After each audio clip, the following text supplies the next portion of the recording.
کرنے سے پہلے سوچ لو۔ نمبر 2، آگے بڑھنے سے پہلے مشورہ کر لو۔ اور نمبر 3، حملے سے پہلے غور کر لو۔ ٹینشن، بے چینی اور ڈپریشن تب ہوتے ہیں جب ہم دوسروں کو خوش کرنے میں اپنی زندگی گزار رہے ہوتے ہیں۔ زندگی کی مصیبتیں کم کرنے کا بہترین طریقہ یہ ہے، اپنے آپ کو مصروف کر لیجئے۔ ہم پرندوں کی طرح ہوا میں اڑنا اور مچھلی کی طرح پانی میں تیرنا تو سیکھ گئے ہیں، بس اب یہ سیکھنا باقی ہے کہ زمین پر انسانوں کی طرح کیسے رہیں۔ دنیا میں 3 خوبصورت ترین جگہیں، نمبر 1 خانہ کعبہ، نمبر 2 روضہ رسول اور نمبر 3 ماں کی گود۔ تمہاری پریشانیاں تمہاری بے ادبی اور ناشکری سے جڑی ہوئی ہیں۔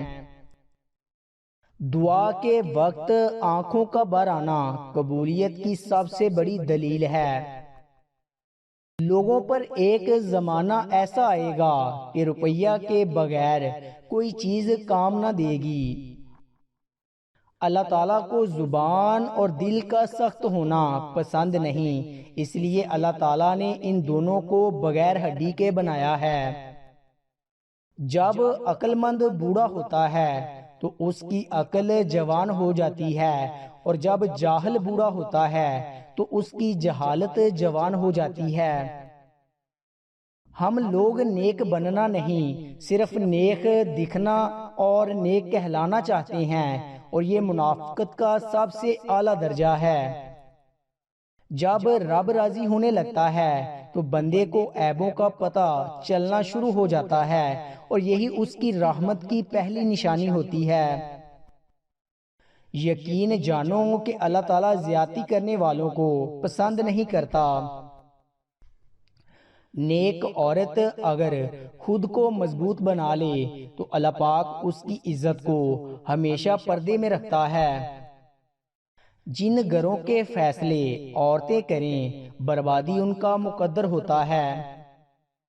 عورت کھلونا نہیں ہے، وہ اللہ کی بنائی ہوئی ایک خوبصورت نعمت ہے جو موت کی گود میں جا کے ایک زندگی کو جنم دیتی ہے۔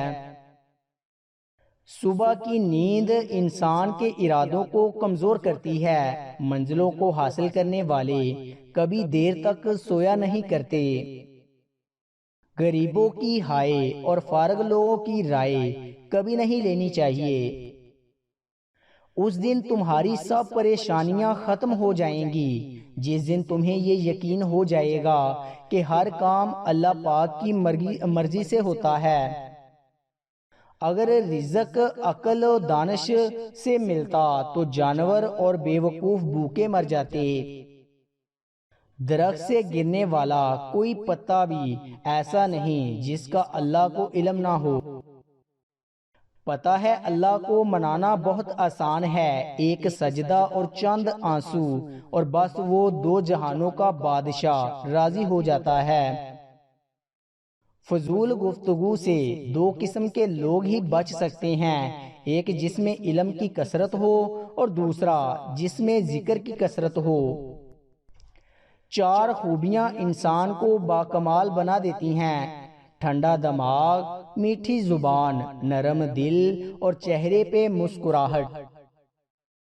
جس کو علم ہو جائے کہ اللہ تعالیٰ بڑے غور سے سنتا ہے تو پھر وہ اپنی کہانی کسی اور کو نہیں سناتا۔ حضرت علی رضی اللہ تعالیٰ عنہ فرماتے ہیں، اللہ تعالیٰ جب کسی بندے کو نیک بنانا چاہتا ہے تو اسے 3 چیزوں کا عادی بنا دیتا ہے، اسے کم بولنے، کم کھانے اور کم سونے کا الہام کر دیتا ہے۔ ہمیشہ خوش رہا کریں کیونکہ یہ بہترین انتقام ہے ان لوگوں سے جو آپ کو اداس دیکھنا چاہتے ہیں۔ مرد کی سب سے بڑی بدصورتی اس کی خالی جیب ہوتی ہے۔ زندگی میں کسی بھی انسان کو اتنا قریب مت کرو کہ وہ آپ کو معمولی سمجھنے لگے۔ اللہ تعالیٰ جب انتظار کے ذریعے آزماتا ہے تو شیطان دعا نہ قبول ہونے کی وسوسے تمہارے دل میں ڈالتا ہے۔ جو لوگ غصے کو پی جاتے ہیں اور دوسروں کے قصور معاف کر دیتے ہیں، ایسے لوگ اللہ تعالیٰ کو بہت پسند ہوتے ہیں۔ الحمدللہ کہنے کی عادت ڈالیں، اللہ شکر گزاروں کو بہت پسند کرتا ہے۔ اخلاق کبھی نہیں ہارتا، تکبر جیت نہیں پاتا۔ اللہ پاک ایسا وقت بہت جلد لائے گا جب تم اپنی آنکھوں سے اپنے لیے معجزے ہوتے دیکھو گے۔ سہنے والوں کو اگر صبر آ جائے تو کہنے والوں کی اوقات 2 کوڑی کی رہ جاتی ہے۔ کسی کے دل میں محبت پیدا کر کے اسے چھوڑ دینا اسے قتل کرنے کے برابر ہے۔ انسان جس سے سب سے زیادہ محبت کرتا ہے، اللہ تعالیٰ اسی کے ہاتھوں سے اسے توڑتا ہے۔ اور جلد ہی آپ کا رب آپ کو اتنا دے گا کہ آپ خوش ہو جائیں گے۔ جس کو تم سے سچی محبت ہوگی وہ تم کو فضول اور ناجائز کاموں سے روکے گا۔ وہ آزماتا بھی ہے اور نوازتا بھی ہے، اور اس کا ہر انداز بہت خوبصورت ہے، کیونکہ وہ رحمان بھی ہے اور وہ رحیم بھی ہے۔ پانی حد سے بڑھ جائے تو طوفان بن جاتا ہے، انسان حد سے بڑھ جائے تو شیطان بن جاتا ہے۔